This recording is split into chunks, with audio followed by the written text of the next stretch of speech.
अब स्टूडेंट यहाँ ये टॉपिक हमारा हुआ कंप्लीट। मतलब कुल मिला के इस पर्टिकुलर टॉपिक में एक बार फिर से देख लीजिए आप, भारत में उचित भोजन की चुनौतियां कौन कौन सी हैं, वो रीज़न कौन कौन से हैं जिस वजह से फूड जो है वो प्रॉपर डिस्ट्रीब्यूट नहीं हो पा रहा है, हमारी थाली तक नहीं पहुंच पा रहा है, 2 वक्त का खाना क्यों नहीं मिल पा रहा है, जो फूड मिल रहा है वो पूरी तरह से न्यूट्रिएंट्स वाला क्यों नहीं है। तो इसके हमने बहुत से रीज़न देखे, बहुत से रीज़न देखे। तो कुल मिला के इस चैप्टर से जो क्वेश्चन है मैंने आपको पहले ही बता दिया, लगभग ना के बतौर आएंगे। लेकिन अब जो मैं आपको यहाँ से जो इंपॉर्टेंट फैक्ट बताने वाला हूँ, ये हिंदी है स्टूडेंट, इसी के ठीक पीछे इंग्लिश लिखा हुआ एज इट इज, मैं वो भी बताता चलूंगा। अब आपको इसको पढ़ना है, क्योंकि ये जो फैक्ट निकाले हैं ये एफएसओ के प्रीवियस ईयर क्वेश्चन पेपर या लगभग 3-4 स्टेट के क्वेश्चन पेपर के समकक्ष जो चीजें थी उनमें से निकाले हैं। जैसे एक वर्ड आया था स्टूडेंट प्रोसेस्ड फूड, आया था ना एक वर्ड प्रोसेस्ड फूड, और एक वर्ड आया था जंक फूड। तो मैंने आपको शुरू में ही बता दिया कि जो जंक फूड होता है यह ऐसा फूड होता है जिसमें कार्बोहाइड्रेट और फैट इनका परसेंटेज रिच होता है। मेरी बात बड़े ध्यान से सुनिए, आप ये पिज्ज़ा, बर्गर, फ्रेंच फ्राइज खाते हैं, ये न्यूट्रिशन के नाम पे जीरो हैं, पोषण के नाम पे शून्य है, सिर्फ आपका पेट भरते हैं, और पेट भी भरते हैं, ऐसा पेट भरते हैं कार्बोहाइड्रेट रिच और फैट रिच सब्सटेंस बॉडी के अंदर जाता है। तो जब ज़्यादा कार्बोहाइड्रेट जाएगा, ज़्यादा फैट जाएगा, तो इसलिए आप डायबिटिक पेशेंट हो जाते हो जल्दी। इसी वजह से आपको हार्ट डिसऑर्डर हो जाता है। क्यों हार्ट डिसऑर्डर हो जाता है? जो लोग ज़्यादा फास्ट फूड खाते हैं, क्योंकि जो जंक फूड होता है, जो फास्ट फूड होता है, वो आपके शरीर के अंदर जाके ये चीज़ रिलीज करता है। ये इंपॉर्टेंट क्वेश्चन है, एलडीएल ज़्यादा रिलीज करता है। इस वर्ड को सीख लीजिए स्टूडेंट। फास्ट फूड और प्रोसेस फूड आपके बॉडी के अंदर जाता है और ज़्यादा एलडीएल जो है फॉर्म करता है, ज़्यादा एलडीएल बनाता है। और ये ज़्यादा एलडीएल का मतलब क्या होता है? एलडीएल का मतलब होता है लो डेंसिटी लाइपोप्रोटीन, इसी को बैड कोलेस्ट्रॉल के नाम से जाना जाता है। और यही बैड कोलेस्ट्रॉल जो है ये सीधे आपके आर्टरीज के इनर वॉल में प्लग हो जाएगा, और आर्टरी के इनर वॉल में जब प्लग हो जाएगा तो एक समस्या होगी जिसको कहते हैं एथेरोस्क्लेरोसिस। आप एक काम करिएगा स्टूडेंट, इस लेक्चर को या इस पॉइंट तक यदि आप पहुंचे हो तो आप एक बार फैट वाला लेक्चर देख लीजिएगा, तो आपको ये चीज़ एकदम क्लियर हो जाएंगी कि मैं ये क्या बोल रहा हूँ। ये एलडीएल क्या है, एचडीएल क्या है ना, ये कोलेस्ट्रॉल क्या होता है, ये स्टीरोल क्या है, ये आपको सब समझ में आ जाएगा। तो मेरे को अभी चूंकि इस सब्जेक्ट में मैं थीम नहीं तोड़ना चाहता, मैं सिर्फ ये बताना चाहता हूँ कि जो जंक फूड है और जो प्रोसेस फूड है, इसको जब आप ज़्यादा कंज्यूम करते हैं तो ये ज़्यादा मात्रा में एलडीएल आपके शरीर के अंदर बनाता है। ज़्यादा एलडीएल एथेरोस्क्लेरोसिस बीमारी का कारण बनता है, और ज़्यादा यदि आपको एथेरोस्क्लेरोसिस बीमारी है, मतलब आपके आर्टरीज के इनर वॉल में कोलेस्ट्रॉल का डिपोजिशन यदि ज़्यादा होने लगा, तो इसका मतलब है कि कुछ समय में अटैक आने वाला है और आपको फिर कोई नहीं बचा सकता। तो ये थोड़ा सा आपको ये चीज़ याद रखनी है। ये इंपॉर्टेंट फैक्ट बड़ी मुश्किल से मैंने निकाले हैं, इनको जरूर आप पढ़िएगा। अब आप में से कई लोग कहते हैं सर कि जब भी ये एलडीएल को यदि हमको रिड्यूस करना है, हार्ट अटैक से बचना है, तो क्या खाएं? Omega 3 fatty acid best source है एलडीएल को कम करने का। तो दरअसल में जो ओमेगा 3 फैटी एसिड होता है ये एक तरह का अनसैचुरेटेड फैट होता है। फिर मैं वही बोल रहा हूँ, अगर आपको ये चीज़ यूनिक लग रही हो, आप फैट वाला चैप्टर देखिएगा, सारे सवालों के जवाब मिल जाएंगे। अभी तो आप ये समझ लीजिए कि ओमेगा 3 फैटी एसिड जो है ये फ्लैक्स सीड में पाया जाता है, अलसी के बीजों में पाया जाता है, मछली में पाया जाता है, स्पेशली सैल्मन मछली। स्टूडेंट आप एक बात याद रखिएगा, आप लोग ज़्यादातर पढ़ाई लिखाई के सिलसिले की वजह से घर से बाहर रहते हैं, तो जनरली बाहर का आप ये समोसा और इस तरह की चीज़ें आप खाते हैं, मतलब ये जो होती हैं एलडीएल रिच सब्सटेंस होते हैं। यदि आपको चाहिए कि इनको अगर आप डे में खा रहे हैं मजबूरी से, तो आप शाम को या रात में अपने पास फ्लैक्स सीड जरूर रखिए। अलसी के बीज, ये क्वेश्चन भी है कॉम्पिटेटिव एग्जाम में, अलसी के बीज ओमेगा 3 फैटी एसिड रिच होते हैं। और ओमेगा 3 फैटी एसिड की सबसे बड़ी खासियत है कि जो एलडीएल आर्टरीज के इनर वॉल में प्लग हो रहा था और एथेरोस्क्लेरोसिस बीमारी का कारण बन रहा था, उसी को ओमेगा 3 फैटी एसिड रिमूव करते हैं, या उसी को ओमेगा 3 फैटी एसिड एब्जॉर्ब कर लेता है और बॉडी से रिमूव कर देता है। तो ये जरूर आपको यूज करना चाहिए। अगर एलडीएल कम करना है आपको तो मेडिकल साइंस ने कुछ दवाओं के नाम बताए हैं। 12th बोर्ड में ये क्वेश्चन बहुत आता है, स्टैटिन क्या है? तो स्टैटिन कोलेस्ट्रॉल लोवरिंग एजेंट है और इसी को लिपिड लोवरिंग एजेंट भी कहते हैं स्टूडेंट। तो लिपिड लोवरिंग एजेंट जो है स्टैटिन है। और एक और चीज़ बड़ी आजकल कॉमन चल रही है स्टूडेंट, आप देखिएगा यदि आपके घरों में कोई कोलेस्ट्रॉल का पेशेंट है, मतलब कोलेस्ट्रॉल यदि किसी का हाई हो रहा है, एक बात याद रखिएगा, जिसका आपके घरों में स्टूडेंट जिस भी पर्सन का ब्लड प्रेशर हाई है उसका कोलेस्ट्रॉल लेवल जरूर हाई होगा। तो यहाँ दो तरह की मेडिसिन चलती हैं। कौन सी मेडिसिन चलती हैं? एक वे मेडिसिन जो कोलेस्ट्रॉल को नॉर्मलाइज करें और दूसरी मेडिसिन जो ब्लड प्रेशर को नॉर्मलाइज करें।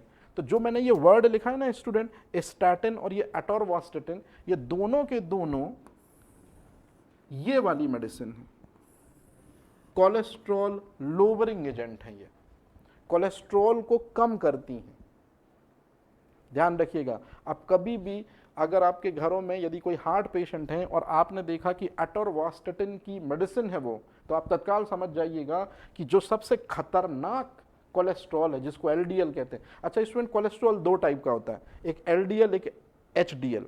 अच्छा वाला एचडीएल है उसको गुड कोलेस्ट्रॉल कहते हैं, और जो एचडीएल होता है वो इस एलडीएल को कभी भी आर्टरीज में बनने ही नहीं देता, उसको रुकने ही नहीं देता। इसलिए आपको एचडीएल मतलब गुड कोलेस्ट्रॉल वाली चीज़ें खानी चाहिए। और जैसे ही मैं अब स्टेटमेंट बोलूँगा तो आप में से कई लोग हिलने वाले हो। घी में पाया जाता है। हमको हमारे ट्रेडिशनल फूड से बीच में कुछ इस तरह के स्टेटमेंट से गुमराह किया गया कि हम डरने लगे, जिस वजह से हमने रियलिटी तक को छोड़ दिया। याद रखिएगा, घी जो होता है अगर आप उसका सेवन करते हैं तो घी आपके शरीर के अंदर जाएगा और वो एचडीएल को फॉर्म करता है। और जितना बेहतर एचडीएल होगा, जितना ज़्यादा एचडीएल होगा, वो एलडीएल को, खराब कोलेस्ट्रॉल को बॉडी से रिमूव करेगा। हमारे दादा परदादा घी पीते थे तो उनको कोई दिक्कत नहीं हुई। हम रिफाइंड खा रहे हैं तो हमको हार्ट अटैक और हाइपर कोलेस्ट्रोलीमिया हो रहा है। कहीं ना कहीं हमको बेवकूफ़ जरूर बनाया गया है, और बनाया मेडिकल साइंस नहीं है। और अगर मैं बोलूं तो कुछ सिलेक्टेड चुनिंदा डॉक्टर्स ने हमारे दिमाग में ये मिथक सेट किया है कि घी जो है उससे दूर रहिए। अरे भाई, घी बहुत अच्छी चीज़ है। डॉक्टर को कहना चाहिए था कि घी उपयोग करिए लेकिन निश्चित मात्रा में, क्योंकि अति हर चीज़ की नुकसानदायक होती है। अब यहां से जैसे ही मैं गैर चेंज करूंगा, अब आपके लिए थोड़ी सी याद रखने वाली चीज़ है। अगर दुनिया को बेहतर बनाना है तो यूनाइटेड नेशन की तरफ से 17 प्रिंसिपल्स बनाए गए हैं जिनको सस्टेनेबल गोल्स कहा जाता है, सतत विकास लक्ष्य कहा जाता है। आप एमपीपीएससी के एस्पिरेंट होंगे तो कभी ना कभी आपने ये चीज़ जरूर पढ़ी होगी। लेकिन यदि आप एमपीपीएससी के एस्पिरेंट नहीं हैं, है ना, तो आपने न्यूज़पेपर में देखा होगा सस्टेनेबल डेवलपमेंट गोल 17 हैं स्टूडेंट। उसमें जो नंबर 2 है, इसका मतलब है भूख को शांत करना या भूख को अंत करना। और भूख को शांत किया जा सकता है बेहतर न्यूट्रिशन देकर।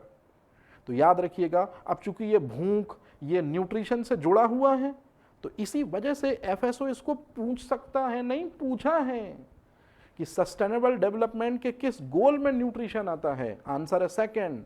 और ये भी गिफ्ट के रूप में लीजिए, जो आपको अभी पेपर में देखने को मिलेगा 1-2 साल में, कि सस्टेनेबल डेवलपमेंट के किस गोल में, 17 गोल में से किस गोल में ह्यूमन हेल्थ आती है, एनवायरमेंटल हेल्थ आती है, एनिमल हेल्थ आती है। और यही तीनों हेल्थ को बेहतर करना है 2030 में, one nation one health policy में गवर्नमेंट को।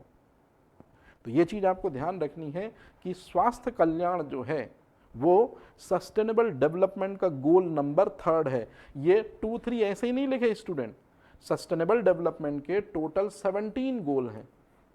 उनमें से सेकंड नंबर पर है जीरो हंगर और थर्ड नंबर पर है हेल्थ। याद रहेगा ये चीज, और ये तो फिर कोई मतलब नहीं है। ये बिल्कुल सेम टू सेम इंग्लिश में लिखा हुआ है स्टूडेंट कि प्रोसेस्ड फूड और जंक फूड जो है ये इंक्रीज करते हैं। क्या इंक्रीज करते हैं? एलडीएल को। एलडीएल का फुल फॉर्म क्या है? लो डेंसिटी लाइपोप्रोटीन, है ना। और यही जो है लो डेंसिटी लाइपोप्रोटीन मतलब बैड कोलेस्ट्रॉल, ये आर्टरी के इनर वॉल में प्लग के रूप में फॉर्म हो जाता है और एक प्रॉब्लम का कारण बनता है एथेरोस्क्लेरोसिस। और एथेरोस्क्लेरोसिस यदि है तो बस हार्ट अटैक के लिए तैयार रहिए। ओमेगा 3 फैटी एसिड से आप बच सकते हैं क्योंकि ओमेगा 3 फैटी एसिड जो है वो एलडीएल को एब्जॉर्ब कर लेता है, तो प्लग नहीं बन पाएगा, तो निश्चित रूप में बैरियर नहीं बनेगा, है ना। ये सारी चीजें हैं। फिर सस्टेनेबल डेवलपमेंट का गोल नंबर सेकंड है जीरो हंगर, एंड का मतलब है जीरो हंगर, और तीसरा है हेल्थ एंड वेलबींग्स। तो ये कुछ ऐसे क्वेश्चन जो आपको पूछे जाएंगे। अब इसके बाद एक प्रोसेस है हाइड्रोजिनेशन। इसके बारे में याद करिए, मैंने आपको एक चीज समझाई थी फैट वाले चैप्टर में कि आज के समय पे यदि मैं आपसे साफ साफ बोलूं तो देखिए, एक है घी। घी जो है इसको सैचुरेटेड फैट कहते हैं, मतलब ये सैचुरेटेड फैट का एग्जाम्पल है। हिंदी में कहते हैं संतृप्त वसा। दूसरा है वनस्पति तेल, वेजिटेटिव ऑयल, और वनस्पति तेल जो है ये अनसैचुरेटेड फैट का एग्जाम्पल है, मतलब असंतृप्त वसा। सैचुरेटेड फैट का एग्जाम्पल है घी, अनसैचुरेटेड फैट का एग्जाम्पल है all vegetative oil exception of नारियल का तेल। तो जो नारियल का तेल होता है याद रखिएगा वो है प्लांट ओरिजिन, लेकिन वो सैचुरेटेड फैट में आता है। ये मैंने फैट में सब सिखाया है स्टूडेंट आपको। अब सुनिए मुद्दे की चीज, लेकिन आज के समय पे घी जो है ये ज़्यादा महंगा हो चुका है और ज़्यादा टेस्ट भी यही देता है। तो लोगों ने क्या किया है, घी का सब्स्टिट्यूट निकाला है डालडा, और डालडा बनाया जाता है हाइड्रोजिनेशन प्रोसेस के जरिए।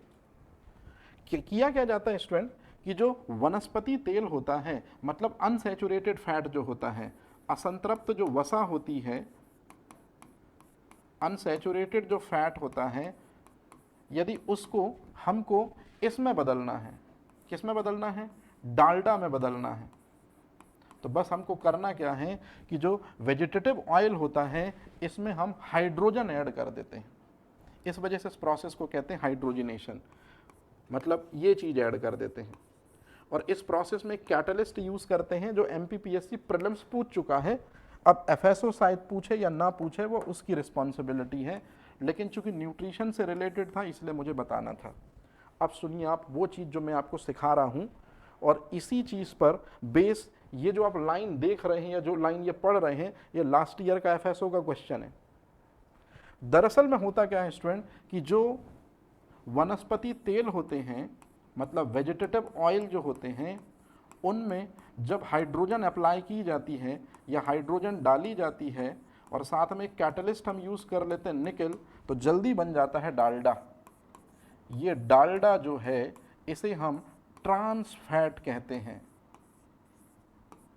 और आप बिलीव नहीं करेंगे स्टूडेंट, ये इतना खतरनाक फैट है जो हाइड्रोजिनेशन प्रोसेस से बनता है कि यदि आप लगभग 1 साल तक सैचुरेटेड फैट खाते हैं, 1 साल तक अगर सैचुरेटेड फैट खाते हैं, तो जो एलडीएल आपके शरीर के अंदर आएगा, जो कोलेस्ट्रॉल आपके शरीर के अंदर आएगा, लेकिन यदि आप 1 महीने ही फ्रेंच फ्राइज खा लेते हैं, बहुत बड़ा स्टेटमेंट बोल रहा हूं, कहाँ 12 महीने मैंने घी के लिए वर्डिंग यूज की है और कहाँ 1 महीने मैंने फ्रेंच फ्राइज, मैगी, समोसे जैसे प्रोसेस्ड फूड या जंक फूड यदि आप खाते हैं तो आपके अंदर बराबर उतना ही कोलेस्ट्रॉल आ जाएगा। मतलब फ्रेंच फ्राइज, एक डॉक्टर का स्टेटमेंट में सुन रहा था, इस दुनिया का सबसे खतरनाक, सबसे डेंजरस फूड यदि कोई है जिसमें भर भर कर एलडीएल है, भर भर कर कार्बोहाइड्रेट है, कोई व्यक्ति 3 महीने रेगुलर खा ले यदि फ्रेंच फ्राइज, तो आप बिलीव करिए कि वो डायबिटिक पेशेंट 100% हो गया और वो हो गया हाइपर कोलेस्ट्रोलीमिया का पेशेंट। इसलिए आपको इनसे बिल्कुल बचना है। कभी कभार चल सकता है, नो डाउट, है ना, कि कभी कभार चल सकता है, लेकिन उसको डेली नहीं, कि सुबह भी शाम भी, सुबह भी शाम भी, सुबह भी शाम भी। तो आज के समय पे ये जितना भी आप स्टार्टअप के नाम पर बाहर ठेले देख रहे हैं और इनमें जो चाट, फुल्की या बाहर का जो भी आइटम बनाया जा रहा है, ज़्यादातर में ट्रांस फैट से ही बनाया जा रहा है। मतलब वेजिटेटिव ऑयल में हाइड्रोजन गैस ऐड करके। इसी वजह से ट्रांस फैट को हाइड्रोजिनेटेड ऑयल भी कह देते हैं कई बार, या हाइड्रोजिनेशन फूड भी कह देते हैं कई बार। और यदि आप डालडा में बनी हुई फूड खा रहे हैं, डालडा में सिकी हुई जलेबी खा रहे हैं, डालडा का दरअसल फूड मटेरियल आप खा रहे हैं, मतलब ट्रांस फैट का फूड मटेरियल आप खा रहे हैं, आप जीते जी एलडीएल को जानबूझ के अपने बॉडी के अंदर भेज रहे हैं। और गवर्नमेंट का कहना था 2010 में कि 13% होना चाहिए ट्रांस फैट का लेवल, लेकिन अब आप देखिए लास्ट टाइम यही क्वेश्चन पूछा गया, वर्ष 2022 के अकॉर्डिंग जो फसाए है इंडियन रेगुलेटरी बोर्ड है फूड मटेरियल में अडल्ट्रेशन के लिए, यही चेकिंग आउट करती है, इसी के पास सारे के सारे अधिकार हैं सेंट्रल गवर्नमेंट की तरफ से। इसी फसाए का कहना है जो 2008 में बनी थी कि 2022 में इंडियन गवर्नमेंट ने एक लिमिट रखी है कि ट्रांस फैट 2% से कम होना चाहिए। इसलिए जब आप फूड सेफ्टी ऑफिसर बनिएगा और चेकिंग के लिए जाइएगा, तो यदि कहीं पर भी आप ट्रांस फैट मतलब समझ गए ना डालडा देखते हैं, तो आपको तत्काल उसको सीज करना है, या तो सामने वाले से फिर आपको ये स्टेटमेंट लेना है कि सर हम यूज कर रहे हैं ट्रांस फैट, तो वो 2% से कम यूज कर रहे हैं, तो फिर आपको तत्काल कहना है कहाँ यूज कर रहे हो, लिखित में दो। बिल्कुल भी स्ट्रिक्ट रहना है आपको। आप एटलीस्ट ये चीज़ पढ़ लीजिए और इसको आप जरूर अप्लाई करेंगे, क्योंकि अगर आपने अपने डिस्ट्रिक्ट में या अपने स्टेट में अगर ट्रांस फैट का लेवल 2% या इससे कम कर दिया, तो आप बिलीव करिए आप लाखों घरों की जिंदगियां बचा लेंगे। और ये सड़क पे जितने भी आपको ठेले दिख रहे हैं, ये ज़्यादातर जो हैं ये ट्रांस फैट से ही फूड आइटम बनाते हैं। इन सबको आपको क्या करना है, बिल्कुल पर्ची काटनी है और इनको साफ साफ एडवाइस देनी है कि आप खाना बनाएंगे या फूड जो प्रिपेयर करेंगे वो ये होना चाहिए, या तो घी से खिलाओ तो रेट बढ़ा दो कोई दिक्कत नहीं है, या तो फिर इससे खिलाओ मतलब अनसैचुरेटेड फैट, मतलब वेजिटेटिव ऑयल यूज़ करो, ग्राउंड नट ऑयल यूज़ करो, सोयाबीन यूज़ करो, जो करना वो करो, ट्रांस फैट नहीं होना चाहिए। कहानी क्लियर है? अच्छा, अब याद करिए स्टूडेंट, मैंने फैट जब पढ़ाया था तो एक चीज़ आपको बताई थी कि अनसैचुरेटेड फैट जिसके सेवन के लिए डॉक्टर भी हमको कहते हैं कि यदि आपका हार्ट आपको सलामत रखना है तो आप सैचुरेटेड फैट ज़्यादा मत यूज़ करो, अनसैचुरेटेड फैट आप ज़्यादा से ज़्यादा यूज़ करो। इसलिए हमारे घरों में जो खाना बनता है उसमें तेल ज़्यादा है, मतलब अनसैचुरेटेड फैट ज़्यादा है। तो अनसैचुरेटेड फैट दो टाइप का होता है स्टूडेंट, एक म्यूफा एक प्यूफा। ये जो अजीब सी वर्डिंग बोली ना, यही क्वेश्चन है लास्ट ईयर के, हालांकि किस एग्जाम में एफएसओ के आए हैं ये मैं अब कंफर्म नहीं कर पा रहा हूं, लेकिन म्यूफा का फुल फॉर्म क्या है और प्यूफा का फुल फॉर्म क्या है, तो ये दोनों म्यूफा और प्यूफा अनसैचुरेटेड फैट के टाइप होते हैं। म्यूफा का मतलब होता है मोनो अनसैचुरेटेड फैटी एसिड और प्यूफा का मतलब होता है पॉली अनसैचुरेटेड फैटी एसिड। म्यूफा के सोर्स आपको दिख रहे होंगे और प्यूफा के सोर्स भी आपको दिख रहे होंगे। स्पेशली आपको प्यूफा में जो कॉड लिवर ऑयल है, जो फ्लैक्स सीड है, उसको आपको ध्यान रखना है। जैसे याद करिए मैंने आपको कुछ समय पहले बोला था ना एक चीज़ कि omega 3 fatty acid flax seed में पाया जाता है, अलसी के बीजों में पाया जाता है। तो वो ओमेगा 3 फैटी एसिड किसका एग्जाम्पल है, म्यूफा का कि प्यूफा का? तो आपको कहना है प्यूफा का। ये चीज़ आप जरूर अपने खाने में रखिए स्टूडेंट। आप लोग फूड सेफ्टी ऑफिसर बनेंगे, आपकी हरकतों को देखकर ही आपके घर के लोग तो एटलीस्ट आपसे सीखने चाहिए। तो यदि आप आज से फ्लैक्स सीड यूज़ करते हैं तो आप बिलीव करिए, भले ही देखा देखी में आपके फैमिली के लोगों ने भी यदि फ्लैक्स सीड को यूज़ करना शुरू किया, इसका मतलब है कि उनको हार्ट अटैक नहीं होगा। आपके इस स्टैंडर्ड एक्शन की वजह से आपके जो फैमिली पर्सन है और आपकी भी आर्टरी की इनर वॉल में कोलेस्ट्रॉल का डिपोजिशन नहीं होगा। यूज करिए, अच्छी चीजें यूज करने में कोई दिक्कत नहीं है। ये कुछ सीधे सीधे क्वेश्चन जो आप में से ज्यादातर लोग से बन जाएंगे, लेकिन एफएसओ के रिगार्डिंग ही थे इसलिए मैंने इनको लिखा है। थोड़ा जल्दी से देखते हैं। गवर्नमेंट न्यूट्रिशन को प्रमोट करने के लिए एक कैंपेन चला रही है जिसका नाम है न्यूट्रिशन कैंपेन, पोषण अभियान।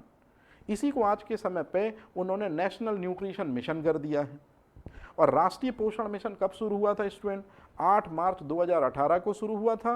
लेकिन आपको एक चीज़ याद रखनी है स्टूडेंट कि आप कोई भी अगर स्कीम पढ़ेंगे, जो भी आपके रिस्पेक्टेबल टीचर पढ़ाएंगे स्कीम, जैसे मेरे खाते में तो स्कीम नहीं आएंगी ज़्यादा, तो कोई भी यदि आप स्कीम पढ़ेंगे तो आपको ये जरूर पढ़ना है कि कौन सी मिनिस्ट्री या कौन सा डिपार्टमेंट उसके लिए रिस्पॉन्सिबल है। जैसे मैं आपको एक क्वेश्चन दे रहा हूँ स्टूडेंट, आपने अगर वो क्वेश्चन सॉल्व कर लिए तो इसका मतलब है कि लास्ट ईयर के एफएसओ के आप क्वेश्चन सॉल्व कर लिए। आप लोगों ने कभी ना कभी देखा होगा कि एक मार्क होता है जिसका नाम है eco mark, environmental friendly product को दिया जाता है इको मार्क, है ना। तो इको मार्क जो है ये कौन सी मिनिस्ट्री देती है, और FAO ये एक मार्क होता है, ये कौन देता है। ये दो क्वेश्चन रहे आपके लिए कि इको मार्क कौन देता है, कौन सी मिनिस्ट्री या कौन सा डिपार्टमेंट देता है, FAO कौन देता है ना। प्रोसेस्ड जो फ्रूट होते हैं या प्रोसेस फ्रूट जूस जो होते हैं उनको दरअसल में मार्किंग कौन देता है, कौन सी मिनिस्ट्री देती है। तो मैं यही बता रहा था कि आप कोई भी स्कीम पढ़िए, आजकल ये ट्रेंड चल रहा है कि कोई भी जो स्कीम है उसको गवर्नमेंट की कुछ मिनिस्ट्री की तरफ से संचालित किया जा रहा है, ये चीज़। और एक सबसे इंपॉर्टेंट चीज़, नेशनल न्यूट्रिशन इंस्टीट्यूट जो है ये हैदराबाद में है, और इसी का स्टेटमेंट आपने पढ़ा है स्टूडेंट, जो फसाए ने कहा है कि ट्रांस फैट का परसेंटेज 2 से नीचे होना चाहिए। ये फसाए को गाइडलाइन मिली है हैदराबाद के इस इंस्टीट्यूशंस की वजह से, जिसका नाम है नेशनल न्यूट्रिशन इंस्टीट्यूट, राष्ट्रीय पोषण संस्थान। मिड डे मील 1995 में शुरू हुआ था, लेकिन अब इसका नाम बदल दिया गया है, प्रधानमंत्री पोषण शक्ति निर्माण योजना कर दिया गया है, थोड़ा ध्यान रखिएगा। और इंटरनेशनल लेवल पर जो फूड और माल न्यूट्रिशन को हराने के लिए या डिफेंड करने के लिए जो एक इंटरनेशनली ऑर्गेनाइजेशन बनी है, यूनाइटेड नेशन का पार्ट है, लेकिन बनी 8 दिन पहले थी। यूनाइटेड नेशन 24 को बना हुआ है, आई थिंक शायद अक्टूबर में, देख लीजिए शायद, हाँ अक्टूबर में ही है स्टूडेंट। तो 24 अक्टूबर 1945 को यूनाइटेड नेशन बना है, और यूनाइटेड नेशन के 8 दिन पहले मतलब 16 अक्टूबर 1945 को उसका सबसे पहला सेगमेंट बन गया था FAO, फूड एग्रीकल्चर ऑर्गेनाइजेशन। तो फूड एग्रीकल्चर ऑर्गेनाइजेशन जिसका हेड ऑफिस आज रोम और इटली में है, ये भी फूड और न्यूट्रिशन को प्रमोट करता है। जैसे जब जब ग्लोबल हंगर इंडेक्स में इंडिया की रैंकिंग बेहतर हो रही है, तो हमेशा FAO की तरफ से इंडियन गवर्नमेंट को एक लेटर आता है कि आप और भी बेहतर कर सकते हैं, प्लीज़ कुछ दूसरी टेक्नोलॉजी जो ज़रूरत की ना हो उस पर फंडिंग करने की बजाय आप अपने भारतीयों को 2 टाइम का खाना, वो भी न्यूट्रिशन वाला, अवेलेबल कराइए, उसमें ज़्यादा छाती चौड़ी होगी। हालांकि ऑलरेडी गवर्नमेंट जो है उस दिशा में बेहतर प्रयास कर रही है और कोशिश कर रही है। स्टूडेंट, ये कुछ ऐसे फैक्ट हैं जो करंट के फैक्ट थे। आप में से बहुत सारे स्टूडेंट का कहना है सर ये फूड सेफ्टी ऑफिसर में करंट क्या आएगा। अरे भाई, फूड से रिलेटेड कोई भी न्यूज़ वो आएगी। जैसे ग्लोबल हंगर इंडेक्स 2024 में इंडिया का आपको डाटा याद रखना, 105वीं रैंकिंग है। कितनी मार्किंग मिली है? 27.3। और अब सुनिए परम ज्ञान जो मेरे को देना था। अगर आपने 2024 का करंट अफेयर्स पढ़ा है तो नहीं पढ़ा तो मैं आपको एक चीज़ बताता हूँ, आपके पैरों से ज़मीन खिसक जाएगी। और इसका मैं पूरा क्रेडिट देना चाहूँगा आज के लेक्चर को, स्पेशली आज के लेक्चर में जंक फूड को। मैंने पहले ही एक चीज़ बताई है स्टूडेंट, जो बात मैं बता रहा हूँ वो छोटी मोटी नहीं है, आप उसका क्वेश्चन जरूर देख लेंगे एग्जाम में। मैंने आपको एक चीज़ बताई कि हमारा जो ट्रेडिशनल फूड था, हमारे फादर, हमारे ग्रैंडफादर, पोहा, हलवा, दाल, चावल, सब्जी, रोटी, और हम उनकी औलादें हैं और हम यूज़ कर रहे हैं इस ट्रेडिशनल फूड को। कहीं हमने बिसरा सा दिया है, भुला सा दिया है। हम यूज़ कर रहे हैं पिज़्ज़ा, बर्गर, हॉट डॉग और ये फ्रेंच फ्राइज। तो ये हमारी जनरेशन ही यूज़ कर रही है, भले हम ना कर रहे हों, लेकिन मॉडर्न जनरेशन तो यूज़ कर रही है। अब आपको जैसे ही मैं एक सच्चाई दिखाऊंगा, आपके पैरों से ज़मीन खिसकेगी, और उसका सिर्फ और सिर्फ ये रीज़न है। मैं और किसी को तो कह ही नहीं रहा कि और कोई दूसरा रीज़न हो सकता है, यही सबसे बड़ा रीज़न है। और लीजिए, अब आ रही है एक रिपोर्ट जिसको आपको याद जरूर रखना है, लेसेट रिपोर्ट। दरअसल में लेसेट एक पत्रिका है जो बीच बीच में फूड रिलेटेड आर्टिकल से पूरी दुनिया को चौंकाती रहती है, और इसके ज़्यादातर खुलासे जो हैं वो फूड आइटम्स या food related point of view को लेकर होते हैं। 2024 में इसने एक स्टेटमेंट दिया है, हिला के रख दिया उसने पूरी दुनिया को। स्टेटमेंट है स्टूडेंट कि पूरी दुनिया में 8 to 8 million people have diabetic. 8 to 8 million people diabetic हैं पूरी दुनिया में।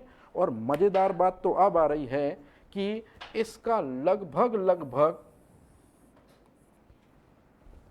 25% हमारे इंडिया में हैं। 212 मिलियन डायबिटिक पेशेंट हमारे इंडिया में हैं। किसने किया इनको डायबिटिक? इसका मतलब छोटे छोटे बच्चे, इसका मतलब कॉलेज, और बुढ़े तो है ही डायबिटिक पेशेंट, इंसुलिन का लेवल वैसे ही कम हो जाता है। ये सिर्फ और सिर्फ इशारा उसी तरफ है स्टूडेंट, जो प्रोसेस फूड जो होता है या जो जंक, स्पेशली प्रोसेस फूड भी नहीं, जंक फूड में कार्बोहाइड्रेट का परसेंटेज हाई और फैट का परसेंटेज हाई होता है। और जब एक्सेस कार्बोहाइड्रेट जाएगा तो स्टार्टिंग में इंसुलिन उसको किसी तरह से क्या कर लेगा, लीवर में स्टोर्ड करा देगा। लेकिन आपका सुबह भी यही, शाम भी यही, सुबह भी यही, शाम भी यही जंक फूड, तो फिर कहीं ना कहीं एक पर्टिकुलर टाइम पर इंसुलिन का सिक्रीशन कम होगा।